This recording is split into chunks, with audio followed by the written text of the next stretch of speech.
Oh, my brothers and my sisters, Ramadan is a break for us Muslims during the entire year to move away from the worries, stresses, and most importantly, the alluring materialism that the world constantly provokes us with. It's a time to take a break, a little bit, from the lusts and the desires and temptations of created things, and to get closer and higher and spiritually elevated towards the creator of this world. It reminds us about our purpose in life, where we came from. We came from our creator Allah, and He did not create you for a foolish purpose. And why we are here, the ultimate happiness of a person is their connection with their creator Allah and their worship of Him. Because worship is the way to feel the presence of Allah and to connect with Him, and for you to feel a love that no one can imagine. This love, my brothers and sisters, as the scholars called it, is part of the feeling of the worldly paradise, that you feel Allah's closeness to you. And where we're going, where are we going after here? We're going back to our Creator Allah. And so to help us, Allah subhanahu wa ta'ala gives us a break, a little school, if you like, of training our soul, our mind, our hearts. And we can only do that by moving a little bit away from the distractions that distract our hearts and harden it. We need softening of the hearts. And one important thing about Ramadan and fasting effectively is to help us reset our mindset, the way we think, the way we feel. We move away from self-entitlement to start thinking outside of ourselves, which then, believe it or not, lessens a lot of our worries and stresses, a lot of our anxieties.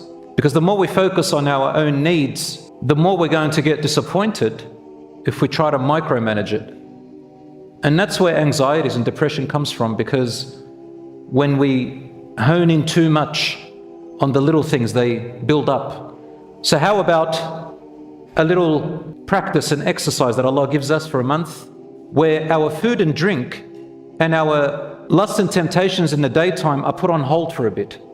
And so the mind starts to focus on this world, on the survival things, food, water, drink, health. And there's a little bit of this study, I don't know if you've ever done business, something called Maslow's law of human priorities. And the most important thing for a human, before anything else, is their safety and security and their survival. So when the food and drink and your safety and security is not there, people don't usually worry about little things.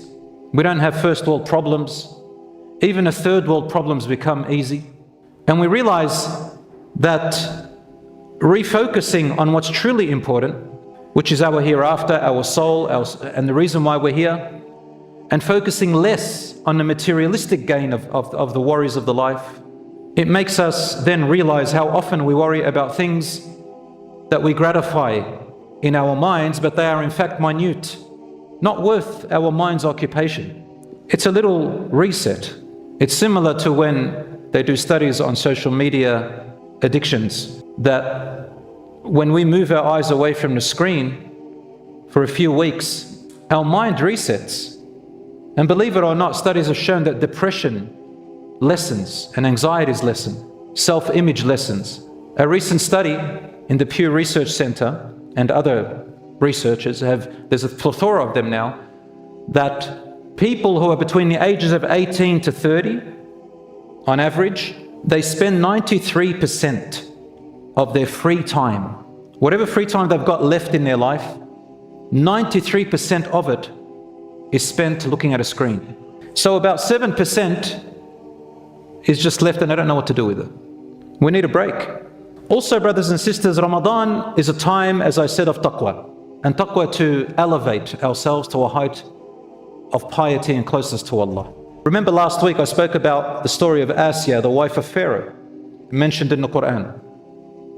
That when she was under torture, and she's a queen who can snap her fingers and change civilizations because of her power, she chose to remain on her faith while she was being tortured, And instead she smiled under torture when she said, "My Lord, build for me a house near you in paradise, near you in the gardens." Doesn't mean Allah is in the gardens, but make it a nearness to you, that I feel your presence close, and save me from Pharaoh and the oppressive people and his people. She didn't think the other way. She didn't say, "Why me? Why am I being tortured? Why has God done this to me?" That's the state of the believer. They think the other way. And that is pure strength and power. Nobody can control you when you're like that. It's not about when you've got luxuries and everything's going well for you that defines your value. The value of a person is the one when the going gets tough. How strong do you adhere to your morals and your beliefs, your faith and your steadfastness? Even as children, if we see our fathers or our mothers break down, the children feel unsafe. They need parents who don't show them their vulnerabilities too often, because then the child feels scared. A wife who marries a man who she would love for him to be a man and to be there for her because she feels she's going to be vulnerable in times such as pregnancy and so on. If she feels that he's not really there, there's a fear that comes out, and it comes out showing in different forms. Sometimes it shows in as if she's showing strength, sometimes it's about her complaints, sometimes it just moves away. But the idea is, we all rely on people who, when the going gets tough, they can be steadfast. And so men and women, children, all of us, we need our Creator, Allah subhanahu wa ta'ala. And even if we go through tests in life, that's where your strength will rise. The weak people are the ones who break at the sin as soon as something small goes away from them. You know, when we were little children, we never knew the taste of chocolate or sweetness, ice cream and cakes. We were happy to have that breast milk which tastes whatever it tastes like. And then we were introduced to some hard food, solid food. And then when we discovered sweetness, we don't want to go back to the other stuff, to the vegetables anymore. And you take the sweetness away from it, we cry as if we were entitled and wronged. But it's only because we tasted it, it wasn't really yours. So the more we taste of this dunya, of this world, the more we forget that we came from nothing and we came empty and we return with nothing. So Allah subhanahu wa ta'ala wants us to see things from a different light. So He tells us, stay away from food and drink in the day and your temptations. And Allah knows His creation better than anyone, because He created us. He knows what's best for our soul and spirit. It also teaches us an aspect of faith we often misunderstand, which is Qadar. Qadar is predestination, pre-measurement of Allah's will and plan, good or bad. Ramadan helps us to think of Qadar, Allah's will, as a protection and a guard for you, not a negative or enemy to you. Qadar is when one door closes, another door opens, or it is to open another door. When a loss or tragedy happens, it is for a gain and a relief from another place, or to ward off a worse thing in the future. Change the mindset, and your outlook on life and hardships will change too. It is like the right key to the right door. Allah never wills harm on anybody. Allah doesn't want harm on anybody. But it is our interpretation of His will when it is negative and bad. Sometimes when it looks good, we think it's okay, but sometimes it's worse for us. And Allah knows and you do not know. So surrender your matter to Allah subhanahu wa ta'ala always, and trust in Him. Then do what you can from the abilities He has given you, and keep going again and again till you meet Him.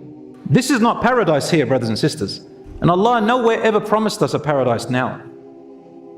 For all of us, every one of us goes through hardships and tests, no matter what. Allah says, لَقَدْ خَلَقْنَا الْإِنسَانَ فِي كَبَدٍ. We created man in trials and turmoils. We have to accept that.